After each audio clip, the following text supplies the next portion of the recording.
لا حول ولا قوة إلا بالله العلي العظيم. أعوذ بالله السميع العليم من الشيطان اللعين الرجيم. بسم الله الرحمن الرحيم. الحمد لله رب العالمين. الصلاة والسلام والتحية والإكرام على سيدنا ونبينا وشفيع ذنوبنا بالقاسم محمد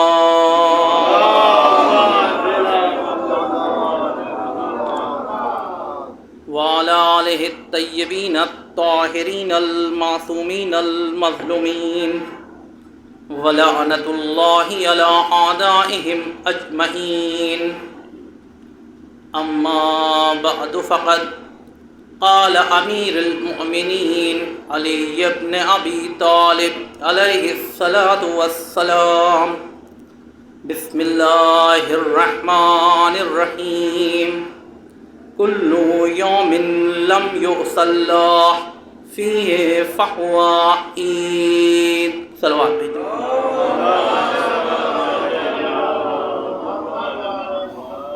گزارش ہے کہ ایک مرتبہ سورہ حمد اور 3 مرتبہ سورہ اخلاص کی تلاوت فرما کر محمد تقی ابن عباس علی اور فردوس فاطمہ بنت آل حسن مرحوم کی روح کو ایثار فرما.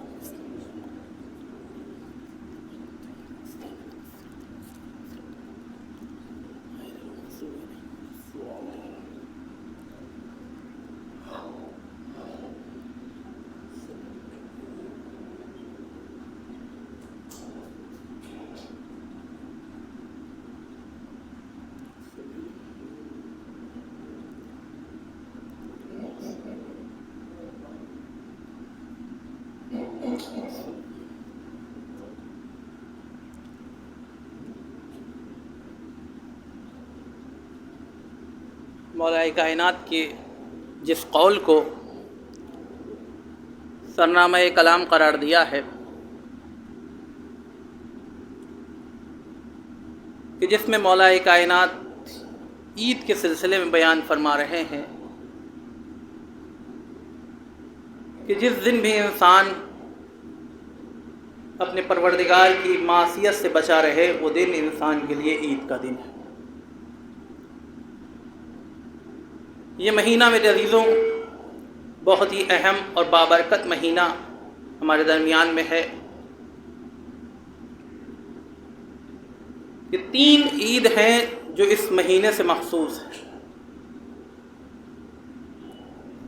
اس کے علاوہ آج کا روز بھی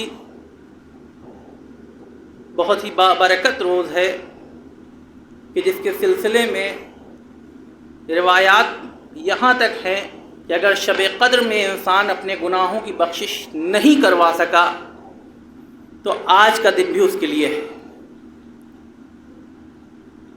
تاریخ میں بہت سے فضائل اور مناقب اس دن کے بیان کیے گئے ہیں، اس مہینے کے بیان کیے گئے ہیں. مجھے جو آپ کی خدمت میں عرض کرنا ہے وہ صرف اتنا ہی کہ دین اسلام دین عمل ہے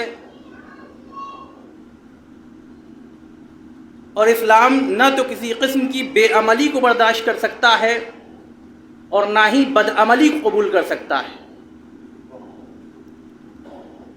کاہلیت، تساہلی اسلام کی نگاہ میں سب سے بڑا عیب ہے، انسانی زندگی کا سب سے بڑا نقص ہے کہ جسے دین اسلام نے کسی بھی قیمت پر قبول نہیں کیا ہے. یہی وجہ ہے کہ کوئی انسان ہمیں اور آپ کو اگر کوئی چیز اپنی مرضی سے اور اپنے اختیار سے دے دے تو اس میں کوئی حرج نہیں ہے، مگر ہم یا آپ کسی انسان سے کسی چیز کا مطالبہ بغیر کسی مشقت اور محنت کے نتیجے میں کریں تو اسے کسی قیمت پر بھی اسلام نے قبول نہیں کیا ہے. یعنی دونوں کو ملا دیا جائے تو نتیجہ یہ نکل کے سامنے آتا ہے کہ اسلام نہ تو تحفے اور تحائف کے راستے کو بند کرنا چاہتا ہے اور نہ ہی کاہلی کے راستے کو وا کرنا چاہتا ہے۔ مولا کائنات ایک دوسرے مقام کے اوپر ارشاد فرماتے ہیں کہ جو انسان محنت و مشقت و کوشش کرتا ہے کسی کام کے سلسلے میں تو یہ تو ممکن ہے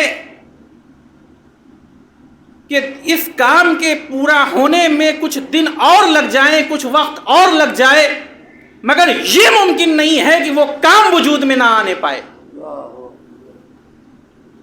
شیخ عباس قمی علیہ الرحمہ منتہی الاعمال میں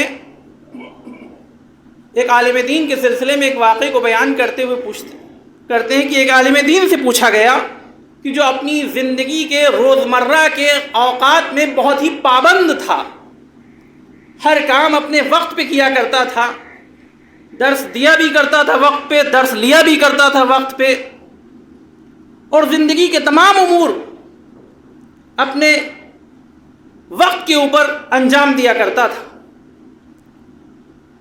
اس سے ایک شخص نے سوال کیا کہ یہ بتائیے کہ آپ کا استاد کون ہے؟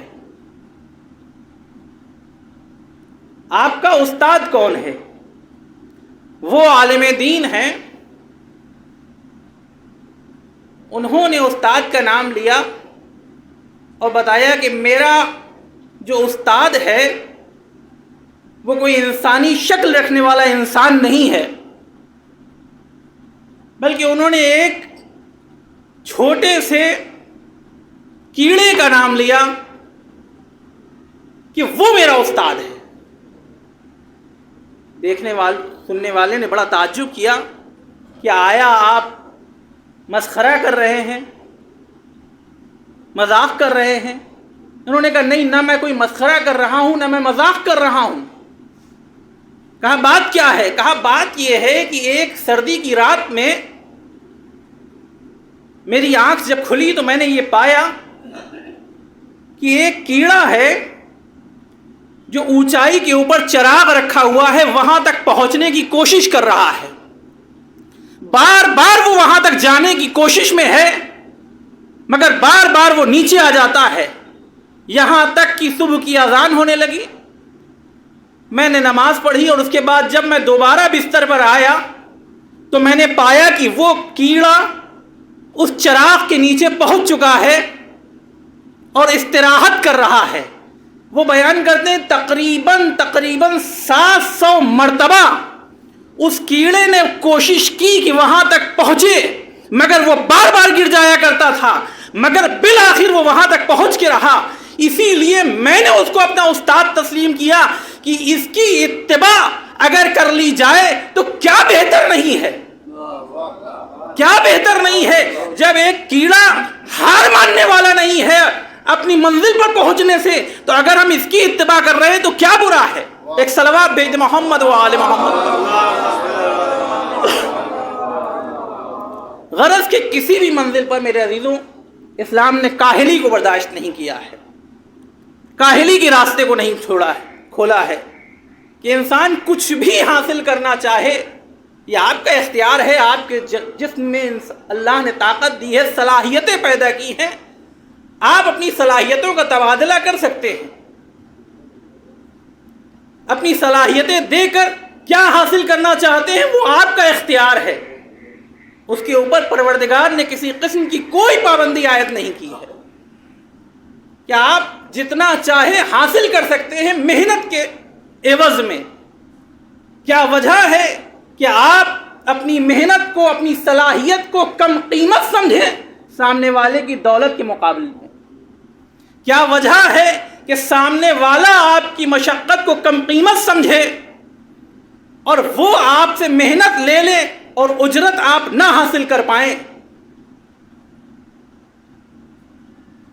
پروردگار نے اس راستے کو کھول دیا کہ جو کچھ تم حاصل کرنا چاہتے ہو کر سکتے ہو محنت و مشقت کے نتیجے میں، مگر کچھ حاصل کیا جائے بغیر کچھ کیے تو پروردگار عالم چند پیسوں کو بھی قبول نہیں کرتا ہے اس سلسلے میں. اور یہی وجہ ہے کہ کسی کو آپ نے اگر کوئی قرضہ بطور قرضہ کچھ پیسے دے رکھے ہیں تو کچھ مدت کے بعد سود میں یہی چیز ہے، کچھ مدت کے بعد آپ اسے حاصل کر سکتے ہیں، اس لیے کہ نہ آپ نے صدقہ دیا ہے، نہ خیرات دیا ہے، نہ رقوم شریعہ دی ہے اس کو، آپ اسے حاصل کر سکتے ہیں. مگر جتنا دیا ہے اس میں سے ذرہ برابر بھی اگر زیادہ آپ مطالبہ کر رہے ہیں تو اسے اسلام نے جائز نہیں کہا ہے، اس کو سود کا نام دے دیا گیا ہے. اور یہی سود اور مضاربے کی دنیا ہے. مضاربہ کی جسے علم فقہ کی ایک اصطلاح ہے جسے مضاربہ کہا جاتا ہے، یہی فرق ہے سود میں اور مضاربے میں کہ مضاربہ کیا ہے کہ ایک انسان ہے کہ جس کے پاس دولت ہے مگر صلاحیت نہیں ہے کہ وہ اس دولت کے ذریعے سے کوئی کام کر سکے، اس دولت کے ذریعے سے کچھ حاصل کر سکے مزید، اس کے اندر یہ صلاحیت نہیں پائی جاتی. ایک انسان ہے کہ جس کے پاس دولت نہیں ہے مگر صلاحیت ہے، اس کا دماغ ایسا وسیع ہے، دماغ ایسا تیز ہے کہ وہ دولت اگر اسے مل جائے تو وہ مارکیٹ میں اترنے کی صلاحیت رکھتا ہے اور حاصل کرنے کی صلاحیت رکھتا ہے. دین اسلام نے ان دونوں کو ایک مقام کے اوپر جمع ہونے کا حکم دے دیا کہ آپ کی دولت، آپ کی محنت، اب آپ آپس میں کیسا معاملہ کر رہے ہیں یہ آپ کا اختیار ہے. اسے کہتے ہیں مضاربہ. یعنی کہ آپ نے غور کیا دین اسلام مضاربے پر تیار ہے، مگر آپ بغیر کسی چیز کے، بغیر کسی محنت کے، بغیر کسی مشقت کے کچھ حاصل کرنے کی کوشش کریں، کاہلیت میں، اسے قبول نہیں کیا گیا. یہی وجہ ہے عید کے سلسلے میں بیان کر دوں کہ جناب عیسیٰ سے ان کی قوم نے یہ فرمائش کی کہ ہمارے لیے آسمان سے، اپنے پروردگار سے گزارش کر دیجئے کہ ہمارے لیے آسمان سے دسترخوان نازل ہو جائے تاکہ ہمارے لیے عید کا انتظام ہو جائے. گویا کہ دنیا والوں کی نگاہ میں تصور عید یہ ہے کہ بغیر کسی محنت اور مشقت کے کچھ حاصل ہو جائے تو ہماری عید کا انتظام ہو جائے. جناب عیسیٰ سے گزارش کی کہ آپ اپنے پروردگار سے دعا کر دیجئے کہ وہ ہمارے لیے آسمان سے دسترخوان نازل کر دے تاکہ ہمارے لیے عید کا انتظام ہو جائے. جناب عیسیٰ نے اپنے پروردگار سے دعا کی اور ساتھ ہی ساتھ یہ بھی کہہ دیا کہ اپنے پروردگار سے دعا کر دیجئے تاکہ ہمارے لیے دسترخوان نازل ہو جائے. دعا بھی آپ کرنا ہے، آپ کو کرنا ہے، دعا بھی ہم نہیں کرنے والے ہیں. یہ نہیں کہ آپ دعا کریں، ہم کہہ رہے ہیں کہ ہم آمین کہہ دیں گے انشاءاللہ دعا قبول ہو جائے گی، پروردگار نازل کر دے گا. نہیں، دعا بھی آپ ہی کریے مگر نازل یہاں ہونا چاہیے. ایسا نہ ہو کہ آپ کسی صحرا میں چلے جائیں، کسی پہاڑ پہ چلے جائیں اور وہاں جا کر آپ دعا کریں تو ہم کاہلوں کو وہاں تک جانا پڑے گا، اتنی زحمت کرنی پڑے گی، مشقت کرنی پڑے گی، یہ ہم نہیں چاہتے ہیں. آپ دعا کر دیجئے، دعا آپ کہیں بھی کریے، نازل یہاں پر ہو. جناب عیسیٰ نے دعا کی پروردگار سے کہ پروردگار یہ قوم ہے جو یہ مطالبہ کر رہی ہے. اب پروردگار کا جواب سنیے. پروردگار کہتا ہے کہ یہ عیسیٰ، یہ قوم اور یہ دعا چونکہ تمہارے ذریعے سے کر رہی ہے اور تم میرا برگزیدہ بندے ہو، نمائندے ہو، لہٰذا اب تم نے کہہ دیا ہے مجھ سے، گزارش کر دی ہے مجھ سے، دعا کر دی ہے مجھ سے، تو میں بے ضرور اسے پورا کرنے والا ہوں. اس لیے کہ نبی خدا اگر دعا کرے اور پروردگار کہہ دے کہ نہیں یہ نہیں ہو سکتا، اس کی مصلحت نہیں ہے، تو نبی خدا کا وقار قوم سے ختم ہو جائے گا. کہ نبی خدا نے کہا پروردگار نازل کر دے، کہا نہیں یہ کیسی درخواست لے کر آ گئے، میں کچھ نہیں دوں گا. تو اگر یہ پلٹ کے نبی خدا جائیں گے اپنی قوم میں اور جانے کے بعد کہیں گے اے لوگوں نماز پڑھو، اللہ جنت دینے والا ہے، نماز پڑھو، روزہ رکھو، اللہ جنت دینے والا ہے، قوم پلٹ کے کہے گی آپ نے تو کوئی جنت نہیں بنائی ہے، یہ کہیں گے ہاں ہم نے تو جنت نہیں بنائی ہے، ہم تو شداد نہیں ہیں، پروردگار دینے والا ہے۔ کہا پروردگار بھی دے گا، چند روٹیاں تو آپ آسمان سے نازل نہ کروا پائے، ہمیں جنت کیا دلوا پائیں گے؟ تو پروردگار عالم کی یہ ذمہ داری ہے کہ اگر نمائندہ خدا کوئی دعا کرتا ہے خدا کی بارگاہ میں تو خدا اسے قبول کرے، وگرنہ قوم کے اندر سے وقار ختم ہو جائے گا نمائندے کا۔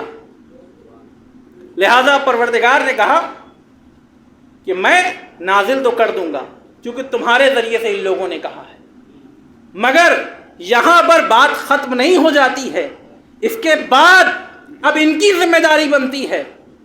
میں بغیر محنت و مشقت کے عوض میں دے رہا ہوں، نازل کروں گا، مگر اس کے بعد ان کو شکریہ ادا کرنا ہوگا، ان کو شکریہ ادا کرنا ہوگا۔ اب شکریہ کیا ہے میرے عزیزوں؟ آپ جانتے ہیں ہمارے یہاں کے جو پروگرام ہوتے ہیں ان میں کس طریقے سے شکریہ ادا کیا جاتا ہے، وہ سب آپ کے سامنے ہے۔ زبان کا جواب زبان سے نہیں ہوتا ہے۔ شکریہ کس طریقے سے ادا کیا جاتا ہے کہ اگر آپ گئے ہیں کسی جگہ کے اوپر اور آپ نے کچھ تناول فرمایا ہے تو کچھ تحفہ بطور تحفہ پیش کیا جاتا ہے، کچھ ہدیہ بطور تحفہ پیش کیا جاتا ہے، یا کوئی تحفہ پیش کیا جاتا ہے۔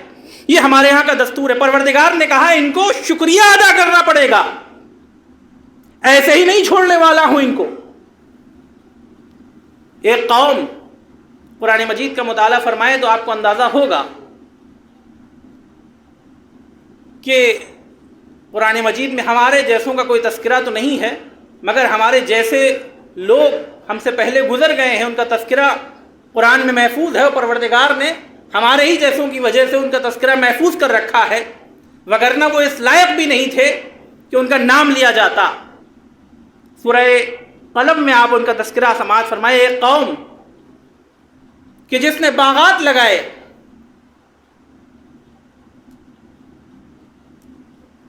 بڑے بڑے باغات، اور اس کے بعد جب وقت آیا اس میں پھل آنے لگے، پھل آ گئے، اب وقت آیا اس کو اتارنے کا، کاٹنے کا، توڑنے کا، تو اب ان لوگوں نے آپس میں میٹنگ کی کہ جو رؤوسا تھے اس وقت کے، انہوں نے باغات لگائے تھے، انہوں نے آپس میں میٹنگ کی کہ ہم نے رات میں چلا جائے کسی سناٹے میں اور چل کر ان کو توڑ لیا جائے، دن میں جائیں گے تو لوگ فقراء و مساکین اکٹھا ہو جائیں گے اور آنے کے بعد وہ بھی ہاتھ پھیلائیں گے، لہذا شب کے سناٹے میں چلا جائے اور چلنے کے بعد صبح ہونے سے پہلے پہلے واپس آ جائیں توڑ کے۔ بڑی تعریف ہوئی آپس میں کہ بہت اچھا سجھاؤ دیا، بہت اچھا مشورہ پیش کیا گیا ہے، ایسا کیا جائے۔ چنانچہ تاریکی شب میں ہی چل پڑے وقت اور دن طے کر کے، اور اب جب اپنے باغ کے قریب پہنچے تو دیکھا کہ کہیں باغ نظر نہیں آ رہا، داہنے دیکھا بائیں دیکھا کہیں باغ نظر نہیں آ رہا ہے۔ کسی نے کہا کہ ہم نے کہا تھا کہ ذرا ٹھہر جاؤ، تھوڑا اجالا ہو جانے تو تب آنا، لیکن تم مانے نہیں۔ کہیں ایسا تو نہیں ہے کہ باغ اتر کی طرف تھا ہم دکھن کی طرف آ گئے ہوں؟ انہوں نے کہا نہیں، ہم آئے غلط جگہ نہیں، ہو سکتا ہے دوسری طرف ہو۔ چنانچہ دوسری طرف جا کر دیکھا وہاں بھی سناٹا۔ اب یہ سب کے سب سناٹے میں آ گئے، یہ کیا ہو گیا؟ جغرافیہ سیٹ کیا گیا کہ ادھر سے نکلے تھے، ادھر بڑھے تھے، ادھر آئے تھے، یہاں کا تو روزمرہ کا آنا جانا ہے، یہ کیا ہو رہا ہے؟ باغ کیوں نہیں نظر آ رہا ہے؟ ایک مسکین قسم کا آدمی بھی تھا اس میں، اس نے کہا اب نہ ڈھونڈو، اب ڈھونڈنے سے کوئی فائدہ نہیں ہے۔ کہا کیوں؟ کہا تم اللہ کے کمزور بندوں سے چھپا سکتے ہو، اللہ سے نہیں چھپا سکتے ہو۔ ساری کوشش یہ ہے، ساری مشقت اس بات کی ہے کہ اللہ کا کوئی غریب اور ناتواں اور بے کس بندہ نہ آنے پائے۔ پروردگار نے کہا کہ تم ان کمزور بندوں سے چھپا سکتے ہو، میں تم میرے سامنے کمزور ہو، میں تم سے چھپا کے دکھا سکتا ہوں۔ ایک صلوات بھیج دے محمد و آل محمد۔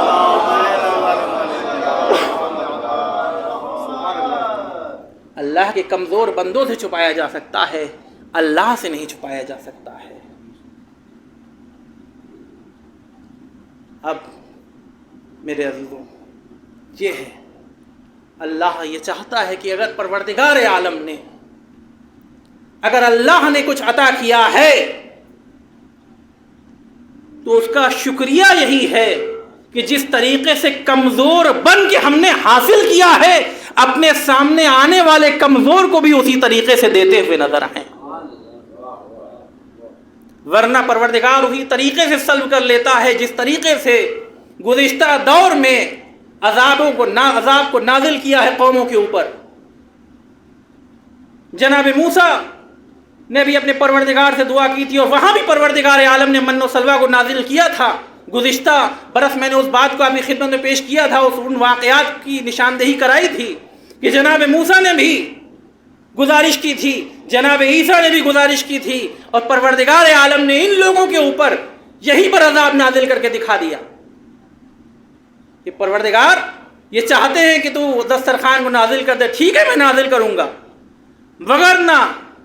ورنہ مگر ان کو شکریہ ادا کرنا پڑے گا، اور اگر انہوں نے کفران نعمت کیا ہے تو ایسا عذاب نازل کروں گا کہ جیسا عذاب عالمین پر نہیں نازل کیا ہے۔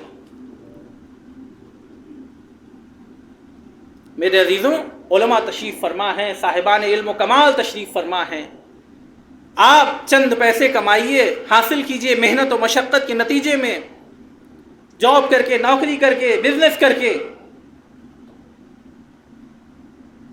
لیکن پروردگار یہ نہیں کہتا ہے کہ اگر تم نے نہیں دیا اپنے سے کمزوروں کو تو ہم ایسا عذاب نازل کریں گے کہ جیسا اس سے پہلے کسی پر نازل نہیں کیا۔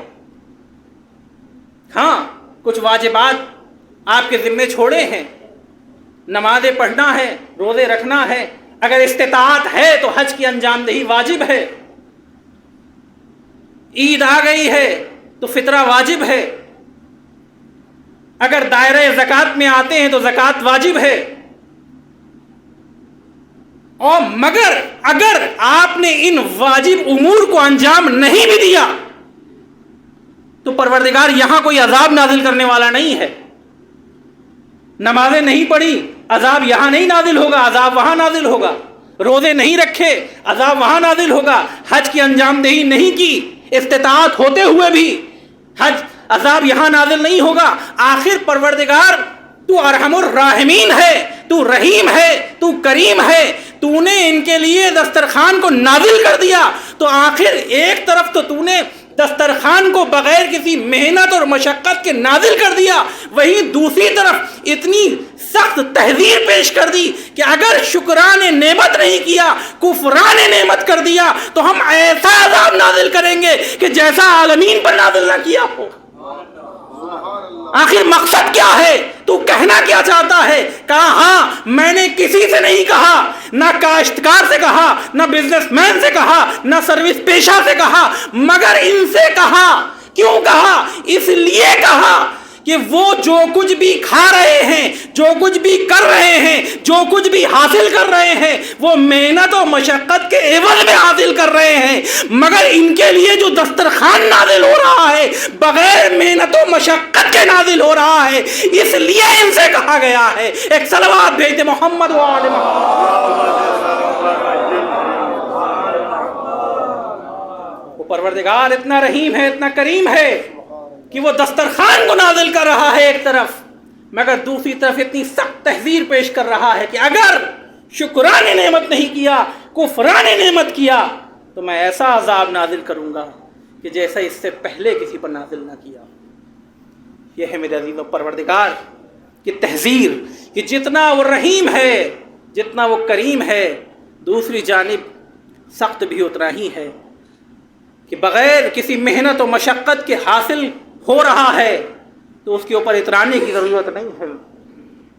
ہماری بھی ذمہ داری ہے کہ اگر ہمیں پروردگار عالم نے سب کچھ عطا کر دیا ہے، نعمتوں کا ورود ہو رہا ہے ہمارے اوپر، نزول ہو رہا ہے ہمارے اوپر، گھر ہمارا ہو گیا، مکان ہمارا ہو گیا، نوکری ہماری ہو گئی، بچے ہمارے ہو گئے، وہ بھی کام کاج سے لگ گئے، تو اب یہاں پر خوش ہو جانے کی ضرورت نہیں ہے، بلکہ شکر پروردگار ادا کرنے کی ضرورت ہے، اس لیے کہ نعمتوں کا نزول ضروری نہیں ہے کہ نعمتوں کا نزول ہی ہو رہا ہو، پروردگار اس طریقے سے بھی امتحان لیا کرتا ہے، اور اس کے بدلے میں جو تحذیر پیش کی ہے میں نے آپ کی خدمت میں پیش کیا، تو پروردگار، میں نے کیا کہا، پروردگار چاہتا یہ ہے کہ میرا بندہ سب کچھ حاصل کر لے، جو کچھ بھی میں نے پیدا کیا ہے اس بندے کے لیے حاصل کیا ہے، اس بندے کے لیے پیدا کیا ہے، یہ سب کچھ حاصل کر لے، مگر ایسے ہی نہیں، محنت و مشقت کے عوض میں۔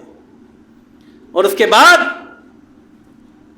یہ محنت کرے گا، یہ مشقت کرے گا، تو ہم اس کے رزق میں برکت نازل کرنے والے ہیں۔ میرے عزیزو، یہ برکت کیا چیز ہے، یہ برکات کیا چیز ہے کہ آج ہم 4 گھنٹے کام کر رہے تھے، 500 روپے، 800 روپے، 1000 روپے کما رہے تھے، چلو 6 گھنٹے کام کریں گے 1500 روپے کمائیں گے۔ نہیں میرے، برکت کی دنیا الگ ہے، دولت کی دنیا الگ ہے۔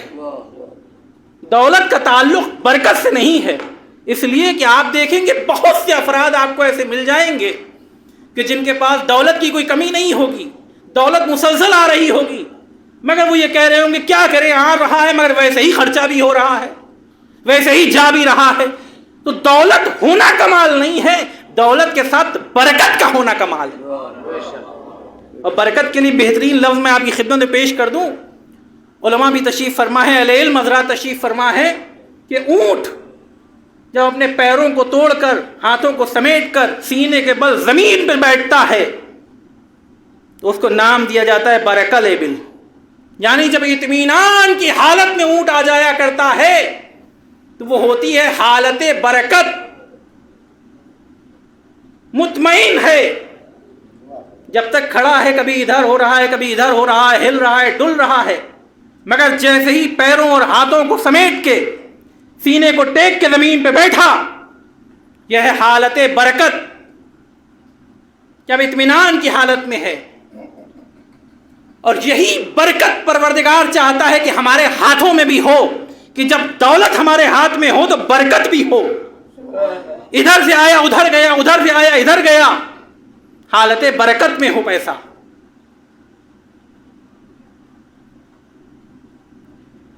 راستے میں جا رہے تھے،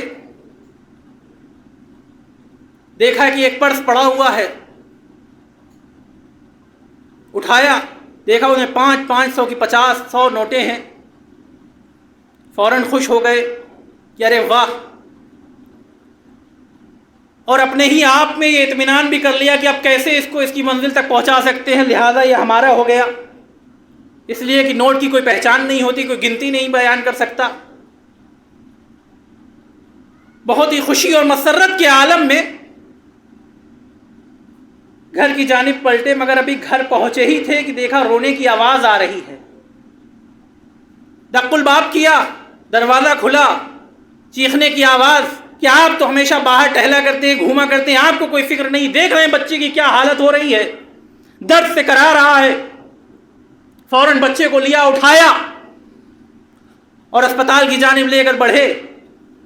ڈاکٹر نے کہا کہ بہت صحیح وقت پر آ گئے ہیں، بر وقت آپ حاضر ہو گئے ہیں، اگر کچھ دیر ہو جاتی تو مشکل آ سکتی تھی، آپریشن کرنا پڑے گا، یہ سامان لے کر آ جائیے۔ چلے، پرچہ لے کے پہنچے، سامان کو خریدا، واپس آپریشن ہوا، بل بنا، دیکھا 60,000 روپے۔ میرے عزیزو، یہاں پر 2 کیفیتیں ہوتی ہیں کہ ایک طرف یہ شخص بہت خوش ہو رہا ہے کہ اگر یہ پیسے مجھے نہ ملے ہوتے تو شاید آج بچے کی جان چلی جاتی، جان پر بناتی، اللہ نے غیب سے پیسوں کا انتظام کر دیا۔ شیطان ہے جو بہکا رہا ہے کہ تم نے اگر یہ پرس نہ اٹھایا ہوتا، ان پیسوں کو تم گھر میں نہ لائے ہوتے تو بچے کا علاج کیسے کر پاتا۔ وہیں دوسری جانب اس کے دماغ میں یہ بات نہیں آ پا رہی ہے کہ جس طریقے سے غیب سے پروردگار نے پیسوں کا انتظام کر دیا ہے، اسی طریقے سے غیب سے بیماری کا بھی تو انتظام کر دیا۔ جو پروردگار غیب سے پیسے دے سکتا ہے وہ غیب سے بیماری بھی دے رہا ہے۔ اگر ان پیسوں کو نہ اٹھایا ہوتا تو وہ بچہ جو اب تک صحیح و سالم تھا وہ شاید اب تک صحیح و سالم ہوتا، پروردگار جس طریقے سے اب تک بیماری کو دور رکھے ہوئے تھا اب بھی بیماری کو دور رکھتا. تو میرے عزیزوں یہ انسان کے بہکنے کے امکانات ہوتے ہیں کہ جہاں پر انسان بہک جایا کرتا ہے, بے راہ روی کا شکار ہو جایا کرتا ہے, اس لیے کہ اس کی زندگی سے برکت رخصت ہو جایا کرتی ہے. جب زندگی میں برکت نہیں ہوتی ہے تو انسان بے راہ روی کا ایسا شکار ہوتا ہے کہ شداد اپنی جنت کو بنانے کے بعد اس میں داخل نہیں ہو پاتا ہے اور زمین میں دب کے رہ جاتا ہے. فرعون اپنی تمام در خدائی کے باوجود دریائے نیل میں غرق ہو کے رہ جاتا ہے جب زندگی سے برکتیں سلب ہو جایا کرتی ہیں. اور کیا کہنا ان افراد کا کہ جن کی زندگیوں میں برکتیں اس کمال کی منزل پر آ جایا کرتی ہیں کہ وہ روٹی جو مدینے کا مسکین کھا رہا ہے اتنی باکمال ہو جاتی ہے, بابرکت ہو جاتی ہے, جو یتیم کھا رہا ہے اتنی بابرکت ہو جاتی ہے, جس اسیر کے پیٹ میں پہنچ رہی ہے اتنی بابرکت ہو جاتی ہے کہ یہ اس کے عوض میں تو کہتے ہیں لا نرید منکم جزاء ولا شکورا, ہمیں تم سے تو نہ کوئی جزا چاہیے نہ کوئی شکریہ چاہیے, مگر یہ روٹیاں اتنی بابرکت ہو جاتی ہیں کہ پروردگار آسمان سے سورہ نازل کر دیتا ہے. ایک صلوات بھیج محمد و آل محمد.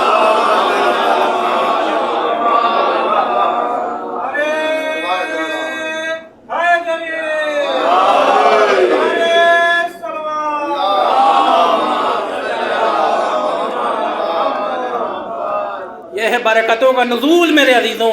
اس لیے کہ ہمیں ہر عالم میں یہ کوشش کرنا چاہیے, پروردگار سے یہ دعا کرنی چاہیے کہ ہمیں رزق دے تو رزق کے ساتھ برکت بھی دے. رزق بدون برکت بے فائدہ ہے میرے عزیزوں. رزق کے ساتھ پروردگار برکت بھی دے.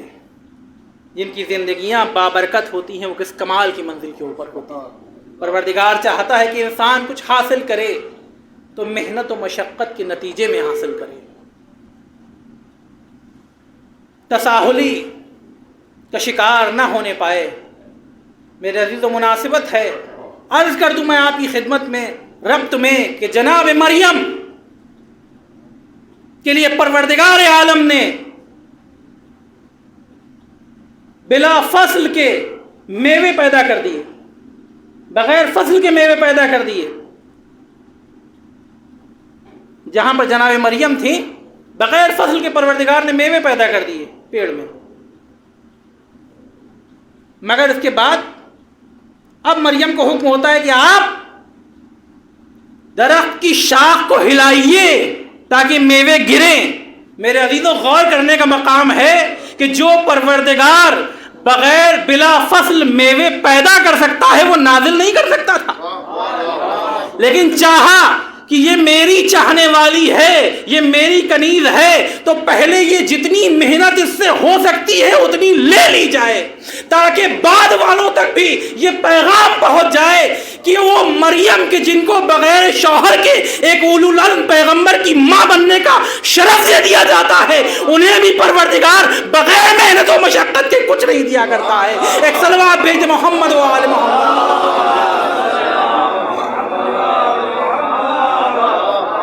محنت و مشقت کے عوض میں پروردگار دیا کرتا ہے اپنے چاہنے والوں کو بھی. میرے عزیزوں کل کی تاریخ میرے عزیز جو آنے والی ہے وہ عید کا روز ہے.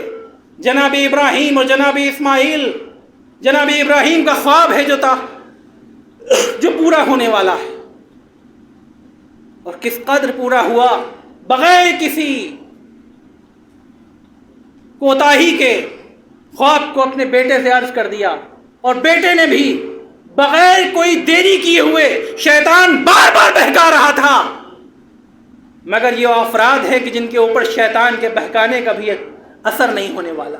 کمال کی اس منزل پہ ہیں, امامت کی اس منزل پہ آنے والے ہیں کہ جہاں شیطان کے بہکانے کا بھی کوئی اثر نہیں ہونے والا ہے, اور میدان مینا میں پہنچ جاتے ہیں. بیٹے کے گلے کے اوپر چھری چلا دیتے ہیں, بیٹا بچ جاتا ہے, دمبا ذبح ہو جاتا ہے. پوری دنیا میں خوشیاں منائی جا رہی ہیں اور اس سنت ابراہیمی پر عمل پورے پیرا ہوں گے سب کے سب. غور کرنے کا مقام ہے میرے عزیزوں کہ ایک نبی زادہ چھری کے نیچے سے صحیح و سلامت نکل آتا ہے تو پوری دنیا میں خوشیاں منائی جاتی ہیں، اس سنت ابراہیمی کو باقی رکھنے کی کوشش کی جا رہی ہے۔ تو میرے عزیزوں، ایک نبی زادہ چھری کے نیچے سے صحیح و سلامت نکل آئے تو دماغ یہ کہتا ہے کہ خوشیاں منانی چاہیے، اور ایک نبی زادہ چھری کے نیچے ذبح ہو جائے، شہید ہو جائے، تو کون سا فلسفہ عقل کا یہ کہتا ہے کہ یہاں غم نہ منایا جائے بلکہ خوشی منائی جائے؟ عقل کا تقاضا یہ ہے کہ اگر یہاں خوشی منائی جائے تو وہاں غم منایا جائے۔ یہ تقاضائے عقل ہے میرے عزیزوں، عقلی تقاضا ہے۔ بس میرے عزیزوں، میں اپنی منزل کے اوپر آ رہا ہوں۔ جناب مسلم نے بھی بغیر کسی کوتاہی کے امام کے حکم کے اوپر گھوڑے کو دوڑا دیا کوفے کی جانب، مگر وہاں پر جن لوگوں نے بیعت کی تھی مسلم کے ہاتھوں کے اوپر،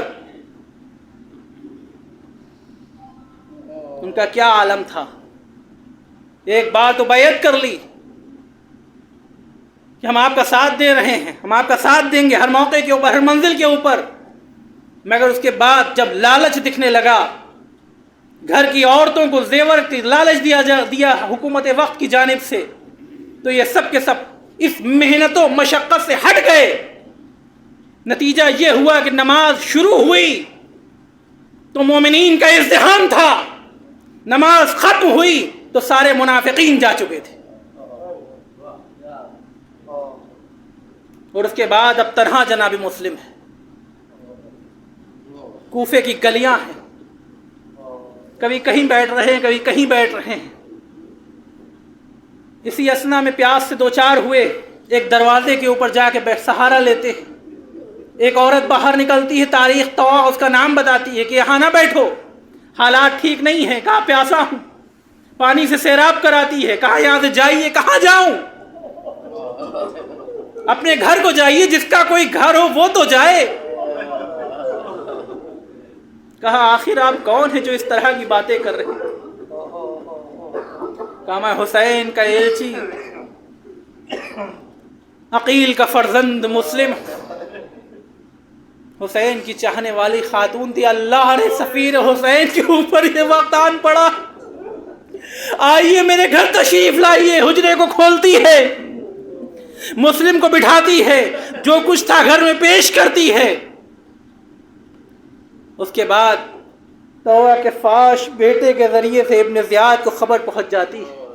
سفیدہ صہر بھی نمودار نہیں ہو پاتی، یا مسلم عبادت الہی میں مشغول ہے۔ یہ گھوڑے کی ٹاپوں کی آوازیں آنا شروع ہو جاتی ہیں، فوراً کھڑے ہوتے ہیں مسلح سے، خاتون کو بلاتے ہیں، پکارتے ہیں، آواز دیتے ہیں کہ لاؤ میرے اسلحے لا کر دے دو۔ کیا کریں گے؟ ابھی تو صبح بھی نمودار نہیں ہوئی ہے۔ کہا تم نے نہیں سنا مگر میں سن رہا ہوں، دشمن کی فوجیں اسی جانب بڑھ رہی ہیں۔ کہا اچھا اگر ایسا ہے تو گھبرائیے نہیں، پریشان ہونے کی ضرورت نہیں ہے، میرا گھر بھی ایک قلعہ نما ہے، آپ بآسانی یہاں سے رہ کے جہاد کر سکتے ہیں۔ میرے عزیزوں کیا جملہ کہا ہے جناب مسلم نے، ہماری جانیں نثار ہو جائیں جناب مسلم کے اوپر۔ وہ کہتے ہیں کہ عطا میرے لیے بہتر یہ تھا کہ میں یہاں پہ رہ کے جہاد کروں، مگر مجھے خوف ہے کہ کہیں ایسا نہ ہو کہ میں یہاں سے جہاد کروں تو دشمن کی فوجیں تیرے گھر میں داخل ہو جائے اور ایک پردہ دار عورت کی بے پردگی کا سامان فراہم ہو جائے۔ میں کہوں گا مسلم، آپ کو توبہ کی پردہ داری کا اتنا پاس و لحاظ ہے، اے کاش کہ آپ بعد عصر عاشور موجود ہوتے، جلتے ہوئے خیام کو دیکھتے، عورتوں کے سروں سے چھنتی ہوئی چادروں کو دیکھتے، لگتے ہوئے بچوں کے تماچوں کو دیکھتے۔ جزاکم ربکم خیر الجزا۔ مسلم گھر سے باہر آتے ہیں، سامنے لشکر ہے، پس پشت لشکر ہے، چھتوں کے اوپر لشکر ہے، مگر مسلم ہیں جو جوش شجاعت میں آگے بڑھتے جا رہے ہیں، آگے بڑھتے جا رہے ہیں۔ کیا شجاعت کا نقشہ کھینچا ہے تاریخ نے میرے عزیزوں۔ آگے بڑھتے تھے، آگے بڑھتے تھے، ایسا وار کرتے تھے کہ ایک ساتھ کئی سر قلم ہو جایا کرتے تھے۔ مرتبہ محمد بن اشرف نے کہلوایا کہ ذرا اور ساتھیوں کو بھیج، اور جب بھیجے گئے پھر لکھا اور بھیج۔ اس نے کہا کیا ہو گیا ہے تم کو؟ ابھی تو ایک ہاشمی تلوار سے مقابلہ کر رہے ہو، اس قدر تم کو آدمیوں کی ضرورت پڑ رہی ہے، کیا ہو گیا ہے؟ کہا تم کیا سمجھ رہے ہو کہ ہمیں کسی بنی بقال سے لڑنے کے لیے بھیجا ہے؟ یہ آل محمد کے گھرانے کی فرد ہے، اس سے اس طریقے سے قابو نہیں پایا جا سکتا ہے۔ جب اس بات کا یقین پیدا ہو گیا کہ اس طریقے سے قابو نہیں ملے گا تو اب چال چلی گئی، گڈھے کو کھودا گیا، خش و خاشاک سے گڈھے کو پر کیا گیا۔ مسلم جوش و شجاعت میں آگے بڑھتے جا رہے ہیں، خبر نہیں دی کہ گڑھا ہے، گڈھے میں گرتے ہیں، رسیوں سے جکڑے جاتے ہیں، ابن زیاد کے سامنے پیش کیے جاتے ہیں۔ ایک مرتبہ مسلم کی آنکھوں میں اشک آ جاتے ہیں، چاہنے والے ابن زیاد کے چاہنے والے ہیں جو مسلم کو مخاطب ہو کے کہتے ہیں مسلم تم اتنا بڑا مشن لے کر آئے تھے، اب موت کو سامنے دیکھ رہے ہو تو گریہ کر رہے ہو۔ مسلم کہتے ہیں نہیں میں اپنی موت کے اوپر گریہ نہیں کر رہا ہوں، مجھے تو خوف اس بات کا ہے کہ میں اس حسین کو لکھ چکا ہوں، حسین کے ساتھ ننھی امانتیں بھی ہیں، جزاکم ربکم خیر الجزا۔ اس کے بعد کوئی کہتا ہے کہ ابن زیاد کو سلام کرو، امیر کو سلام کرو۔ مسلم کہتے ہیں نہیں، میرا امیر فقط حسین ابن علی ہے، اس کے علاوہ کوئی میرا امیر نہیں ہو سکتا ہے۔ جزاکم ربکم خیر الجزا، خدا آپ کو کسی غم میں نہ رلائے سوائے غم مظلوم کربلا کے۔ اس کے بعد ابن زیاد حکم دیتا ہے کہ دارالامارہ پہ لے جا کر ان کو شہید کر دیا جائے۔ چنانچہ دارالامارہ پہ لے جا کر مسلم کو شہید کر دیا جاتا ہے اور دارالامارہ سے نیچے رنگا دیا جاتا ہے۔ میرے عزیزوں، ادھر مسلم کے اوپر جو گزرنا تھی وہ گزر گئی، ادھر حسین کا حال سن لیجئے۔ حسین ہے جو بڑھ رہے ہیں اسی جانب، مگر اندر سے یہ ولولہ ہے، چاہتے ہیں کہ کچھ حال معلوم ہو جائے کہ کیا دیکھا۔ سامنے سے دو شہ سوار ہیں جو آتے ہوئے نظر آ رہے ہیں کہ جب حسین کے چاہنے والوں کے قریب وہ پہنچے، حسین کے چاہنے والوں نے ان سے دریافت کیا کہ تم کوفے میں آ رہے ہو، ذرا حسین کے بھائی مسلم کی خیریت بتاؤ۔ ان لوگوں نے کہا کہ ہم نے جس وقت کوفے کو چھوڑا ہے مسلم کی لاش کوفے کے بازاروں میں پھرائی جا رہی تھی۔ جزاکم ربکم خیر الجزا۔ حسین ایک جملہ ارشاد فرماتے ہیں انا للہ و انا الیہ راجعون، اور اس کے بعد مسلم کی بچی رقیہ کو بلاتے ہیں، بلانے کے بعد اپنے زانوں پر بٹھاتے ہیں، رخساروں پر پیار کرتے ہیں۔ شہزادی زینب سے کہتے ہیں ہم نے فلاں مقام کے اوپر 2 گوشوارے خریدے تھے، ذرا ان گوشواروں کو لے آئیے۔ اپنے ہاتھوں سے حسین نے گوشوارے پہنائے۔ مسلم کی بچی ہے، بڑی ہی ذہین بچی ہے، ایک مرتبہ کہتی ہے چچا جان آپ تو ہمیشہ ہی مجھ سے محبت کا برتاؤ کیا کرتے تھے، مگر آج آپ کا وہ مخصوص برتاؤ ہے جو آپ یتیم بچوں کے ساتھ کیا کرتے ہیں۔ میرے بابا کی کوفے میں خیر تو ہے۔ حسین بچی کو سینے سے لگاتے ہیں، اے میری لال اگر تمہارا بابا زندہ نہیں ہے تو آج سے میں تمہارے بابا کی جگہ پر ہوں۔ میں کہوں گا مولا دنیا میں یتیم بچوں کو اسی طریقے سے تسلی دی جاتی ہے۔ آپ نے رقیہ کے رخساروں پہ پیار کیا، سر پہ دست شفقت پھیرا، مگر اے مولا جب آپ کی بچی میدان میں آئی کیسا برتاؤ اس کے ساتھ کیا گیا؟ تماچے مارے گئے، تازیانوں سے اذیت دی گئی، کانوں سے گوشواروں کو ایسے کھینچا گیا کہ کانوں کی لبوں سے خون کی دھار جاری ہو گئی۔ وَسَيَعْلَمُ الَّذِينَ ظَلَمُوا أَيَّ مُنقَلِبٍ يَنقَلِبُونَ إِنَّا لِلَّهِ وَإِنَّا إِلَيْهِ رَاجِعُونَ۔